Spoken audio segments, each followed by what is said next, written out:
পেছনেই স্বামীর ঘাম জড়ানো পরিশ্রমে তৈরি অট্টালিকা, কিন্তু স্বামীর মৃত্যুর পর সেই বাড়ির উঠোনেই ঠাঁই হয়েছে অসহায় বিধবা নারীসহ তার দুই স্কুল ছাত্রী শিশুর। অনেক কষ্টে পরিশ্রম করে একটি ভবন, কিন্তু সেই ভবনে জায়গা হয়নি বাবার রাজকন্যা, একজন মৃত বাবার রাজকন্যা, দুইটি রাজকন্যা, তাদের চোখে এখন পানি। আরেকজন তার স্ত্রী, তিনি নিহত হওয়ার পরে তার ভাই এই ভবনটি কেড়ে নিয়েছে এবং গেল 3 দিন ধরেই তাদের কষ্টে পরিশ্রমে, দীর্ঘদিনের পরিশ্রমে তৈরি করা বাড়িটির সামনে উঠোনে জায়গা হয়েছে তাদের। দীর্ঘ 3 দিন ধরেই এভাবেই এখানে উঠোনের মধ্যে তারা রান্না করেই এই শীতের রাতে, শীত একটু কমলেও এই রাতে এখানে তারা এভাবে একটি পাটি বিছিয়ে এখানে তাদের রাত্রি যাপন হয়। জানা গেছে উখিয়া থানা পুলিশ প্রশাসন আসার পরেও নাকি এই বাড়ির দরজা খোলা সম্ভব হয়নি। ছোট ভাইয়ের স্ত্রী এবং ছোট ভাইয়ের শ্বশুর বাড়ির লোকজন এবং ছোট ভাই দীর্ঘদিনের পরিশ্রম করা বাড়িটি দখল করে নিয়েছে। ঘটনাটি ঘটেছে উখিয়ার হলদিয়া পালং ইউপির 7 নং ওয়ার্ড দক্ষিণ পশ্চিম বড়বিল বড়ুয়াপাড়া এলাকায়। স্থানীয়রা জানায়, ভুক্তভোগী নারী রিমা প্রকাশ নন্টবালা বড়ুয়ার স্বামী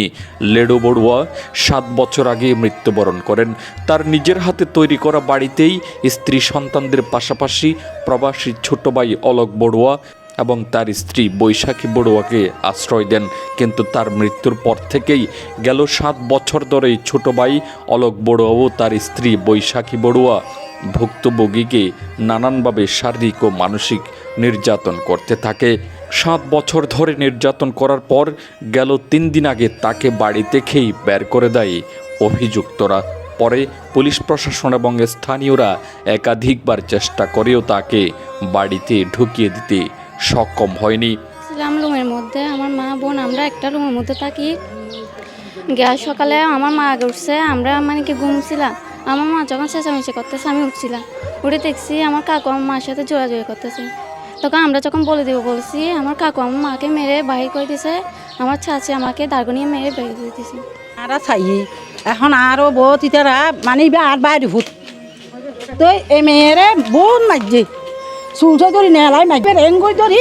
এই অলকর বউ এঙ্গুই ধরি টানি নেলাই সিজ্জাদার গলে ইয়ান দিব গিয়ে আছে ওই ফানি যাতে নল আছে, নল ধরি দেখি ফাঁক ফাঁক বাড়ি মারে সব সামনে আর এলাকার বাইফুত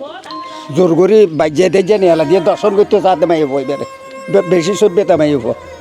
নির্যাতন সই নেওয়ারি 3বার থানা হলা এই দরজা খুলি ঢুকাই নেওয়া পারে।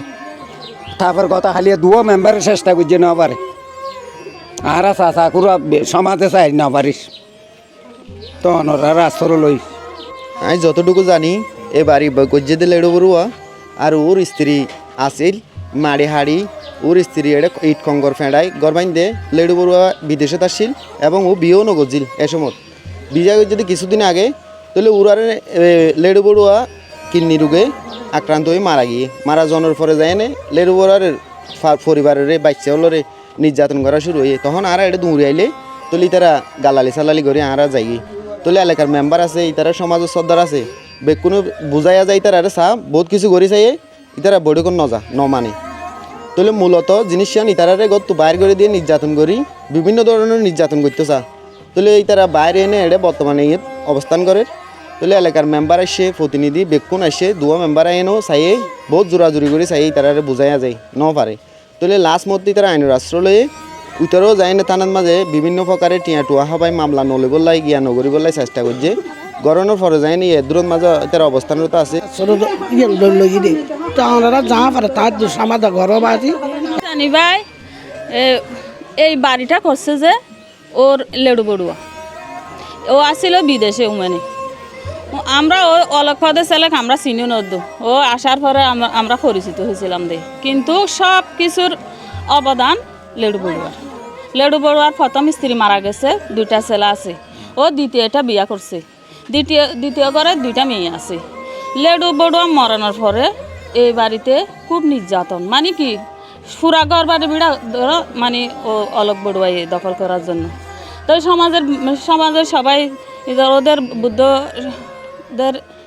সর্দার মতবার আছে, সবাই মিলেমিশে ওদের সামাজিকতা বিচার আচার করছিল, মানে নাই 3 দিন গরিয়ান আসামিও গেছে নির্যাতন করছে আর আসামি মধ্যে দাঁড়িয়ে আর আইনে 17 পরে স্বামী মারা গিয়ে স্বামী মধ্যে দিয়ে 7 বছর চলে তো ইয়ান আর বেশিতে নির্যাতন করে ঘর তো বাড়ি যাবে করলাই মানে এত বেশি আই মাথা খেতে লই তো সহ্য করে লই তিয়ার পরে আর এখন পড়ুয়া 3 দিনের আজিয়া আর মাইয়ারা আর মারি দড়ি নালাই দিয়ে তাই এখন আইনের আশ্রয় লই আইনের আশ্রয় লওয়ার পরে আইন আসিয়ারে হয়তো মানে সামাজিকতা বুঝাইতে হই মেম্বাররে চেয়ারম্যানরে সমাজের বেগুনের হইতে হই ওখানে 3 না মানে আইনও না মানে সমাজিও না মানে তিয়ার পদ্ধতি আমি কী করি ওনারা বুঝাই যান মাইয়ালে এখন কি করতে চাই এখন এরা খাই দেয় মাইয়ালে আগে 3 যে আর বাড়ি আর মুসলিম তারা বর্গ আর ওদের তুই জোর শুনি চিল্লা চাল্লি শুনি আর আসি দেখি ওরও বাজিলো ওর আমারও বাজিলো এত চেষ্টা করানোর পর তারা আর ঘর বাঁধতে লেড়ু সম্পূর্ণ সিদ্ধান্ত হইতে লেড়ুর এটা অলেখের কিছু নাই বদিনে শক্ত আছে দিয়ে হইতে পারিব আর ইতে এটা মনে হইলে ঘর ভাঙি দিলে এখন আর কাম ভাঙি দেখাইতে হন তারপরে কিন্তু আমরা চাই মানে ওকে একটু করে ঢুকাই দেওয়ার জন্য আই ফুয়াকে থাইল্যান্ড গিয়ে গই আর 4-5 ভাই আছে দি সমাধাক ওইব গচ্ছ দিও বেকারা উত্তেজনা নগরী দুয়া ফুয়ার জিনিস অতিমৃতার ফুয়া দুয়া দূর ফোন পাইবে আর বাচ্চা চল আসি আইসো তো মেম্বারও আছে এটা বর্তমানে আর হ্যাঁ সমাধা করে দিও এখানে উত্তেজনা নদাইও আর আইন বৈঠকত একবার ফুললে আসছিলাম লাস্টের বারত নমাছিলাম মাঝদির ঘরত দিয়া আই গো ফুয়া থাইল্যান্ড গিয়ে দেখিলাম বুঝে টাকা আইনও আসছিলাম তারা 4-5 ভাই যোন আসি মেম্বারের লই আবাস করে দিতে চেষ্টা করছম একখানা করে অনারার সহযোগিতা চাই দি এনি ওকিয়া থানায় একটি মামলা দায়ের করে নন্টুবালা বড়ুয়া মামলার পরও ঘটনার কোনো সমাধান হয়নি স্থানীয় ইউপি সদস্য শাহজাহান চৌধুরী জানায় একাধিকবার চেষ্টা করে ব্যর্থ হলেও তাদের চেষ্টা অব্যাহত থাকবে এই অসহায় নারীও 2 শিশুদের পক্ষে আইনের সহযোগিতা প্রত্যাশা করেন তিনি গত লেড়ু এখানে ড্রাইভিং করে তার জীবিকা নির্বাহ করত তো 5-6 বছর আগে আমরা এলাকার সবাই দেখছি লেড়ু বড়ুয়া ওই বাড়িটা নির্মাণ করছে ভাই বিদেশ আছে এবং এই বাড়িটা নির্মাণ করছে সে তো নির্মাণ করার পরে প্রথমে তার বাবা মারা যায় বাবা মারা যাবার মাস 2-1 ভিতর সে নিজে মারা যায় তার 2টা বউ ছিল প্রথম বউয়ের 2টা সন্তান তাদের বাড়ি হচ্ছে তার শ্বশুর বাড়িটা হচ্ছে রামু ও একটা ছেলে বিদেশ থেকে আর একটা ছেলে ওখানে রামু কলেজে পড়ে আর দ্বিতীয় যে বিয়েটা করছে তার ক্লাস 6 বা 7 পর একটা মেয়ে আছে আর একটা ছোট্ট মেয়ে আছে ওরা ওই বাড়িতে অবস্থান করত তো অলোক বড়ুয়া 4 মাস আগে বিগত 4 মাস আগে বিদেশ চলে যায় হঠাৎ করে এই যে 7-10 দিন হয় সে বিদেশ থেকে আবার চলে আসছে আসার পরে তার যে বড় ভাইয়ের বউ আছে বাচ্চা আছে তাদেরকে বের করে দেওয়ার জন্য তারা চেষ্টা করতেছে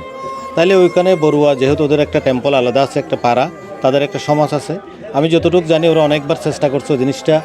স্থানীয়ভাবে সামাজিকভাবে সমাধান করার জন্য তো মুরব্বীরা বললো অলোক বড়ুয়া নাকি মানে না তাকে ওই বাড়ি থেকে বেরিয়ে যেতে হবে তাদের আরেকটা বিটে আছে ওই যে আর অন্য পাশে যেখানে বাড়ি কিছু নাই খালি জায়গা ওখানে চলে যেতে হবে তাইলে স্থানীয়দের কোনো কথাবার্তা না মানার পরে গত 2 দিন আগে ওই এলাকার ওরা মুরব্বী সহ আমাদেরকে ডাকার পর আমরা গেলাম আমরা অলোক বড়ুয়ার সাথে কথা বলে চেষ্টা করলাম একটা স্থানীয়ভাবে সমাধান করার জন্য তো কথা হইলো এই যে বৃহস্পতিবারে আমরা বসে একটা সমাধান করব তাদের যে টেম্পল আছে টেম্পলের নিচে বসে কিন্তু আমরা ওখান থেকে স্থান ত্যাগ করার পর আমরা জানতে পারি তার বড় ভাইয়ের বউ যে বাসায় থাকতো বা যে রুমে থাকতো ওই রুমে তালা মারি দেওয়া হয়েছে পর ওই মেয়েটা সকালে তাদের একটু যে হাতাহাতি হয়েছে মেয়েটা মনে চিকিৎসা করতে গেছে পরে থানায় গেছে থানায় এসে তাদেরকে ঢুকাই দেওয়ার জন্য চেষ্টা করছে বাড়িতে থানার কথা তারা প্রশাসনের কথা শুনে নাই তারা আবার তাদেরকে নিয়ে গেছে তারপর দিন আবার আসছে প্রশাসন তারপর দিনও তারা দরজা খুলে নাই মানে তাদেরকে ঢুকতে দেয় নাই তো আসলে এটা নিয়ে এলাকায় একটা টান উত্তেজনা বিরাজ করতেছে আমি আইনশৃঙ্খলা রক্ষাকারী বাহিনী এবং আমরা নিজেরাও চেষ্টা করতেছি এটা কিভাবে স্থানীয়ভাবে মীমাংসা করা যায় আজকে আপনিও আসছেন আপনি নিজেও দেখলেন আমরা চেষ্টা করতেছি একটা সমাধানের জন্য স্থানীয় জনগণ উত্তেজিত হয়ে গেছে তো পরিশেষে সবাই মিলে তাদের আত্মীয় স্বজন মিলে কথা হলে আমরা আরেকবার চেষ্টা করে দেখি এই জিনিসটা মীমাংসা করা যায় কিনা তা আমাদেরও সর্বাত্মক সহযোগিতা থাকবে যেহেতু আমার এলাকা আমার পরস্পর আমাদের ভিতরে একটা সাম্প্রদায়িক সম্প্রীতি অসম্ভব বিরাজমান শেষ পর্যন্ত প্রশ্ন একটাই স্বামীর গড়া ঘরে কি ন্যায্য অধিকার ফিরে পাবেন এই অসহায় বিধবাও তার 2 স্কুল পড়ুয়া সন্তান নাকি ন্যায় বিচারের অপেক্ষায় আরও দীর্ঘ হবে তাদের এই অনিশ্চয়তার জীবন এখন সবার দৃষ্টি প্রশাসনের দিকে কবে মিলবে তাদের নিরাপদ আশ্রয় ও ন্যায্য বিচার মোহাম্মদ ইয়াকিন পালং টিভি হলদিয়া পালং উখিয়া কক্সবাজার ধন্যবাদ।